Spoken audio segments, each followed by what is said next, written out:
This week in Akihabara. Oh my god, it's Kizuna in 2025. I decided to stop by the Animate third building instead because that was a place I have not been to in a while. You know, it's kind of surprising because of the fact that I just realized that now they actually have a permanent store area on the 5th floor for visual arts, as well as for Bushi Road, and I wasn't expecting that at all. Unfortunately, I couldn't take videos inside the Bushi Road area because they were having an event, and also, but for the most part, it was mostly just like stuff for their wrestling arm instead, not so much the anime side, although there was some stuff for Bang Dream specifically, I think, but aside from that, it was mostly just the wrestling stuff like protein shakes and the like, which was kind of a surprise. But the fact that there was also a permanent visual arts store, that was a little surprising. I know that in the past it used to be a temporary summer pop-up store, but apparently it's a permanent fixture now. Granted, the place itself was built fairly cost efficiently. It looks fairly budget, to be honest, with the type of frames and shelves they are using there. So I guess maybe they decided to just keep it up because there wasn't anything else they wanted to hold there, and the space itself seems like it was fairly cheap to upkeep. On the 4th floor, there was also an SNK area along with the Heaven Burns Red section. I don't know why these two were together, to be honest. Like, I would have thought the Heaven Burns Red section would make more sense to have on the same floor as the visual arts store, especially since there was empty space on one of the walls up at the visual arts store where they could have just like laid all the stuff in shelves. But I guess maybe they wanted to make a clear distinction between the two while keeping them close enough together. But the SNK area was also really cool since they also had like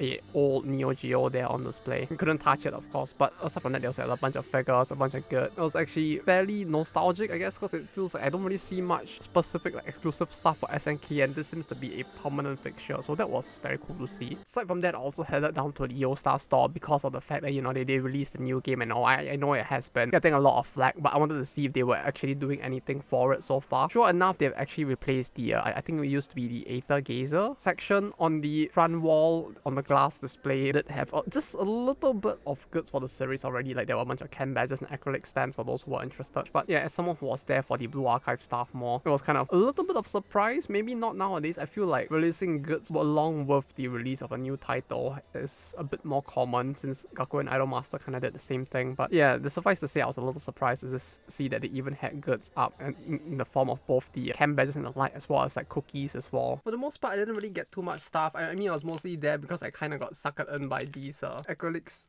keychains. I'm a bit of a sucker for stuff like this where it actually has the station's name on it. And I also finally got the new stamp that they actually had. I mean, it's not exactly new at this point since it's been there for a while, but yeah. That's it. That's all for today. Thank you all for watching, and I'll see you guys. Well, not next week because I'll be in Kyoto next week, so I won't actually be able to make one of these. But I'll see you guys the next time when we come back with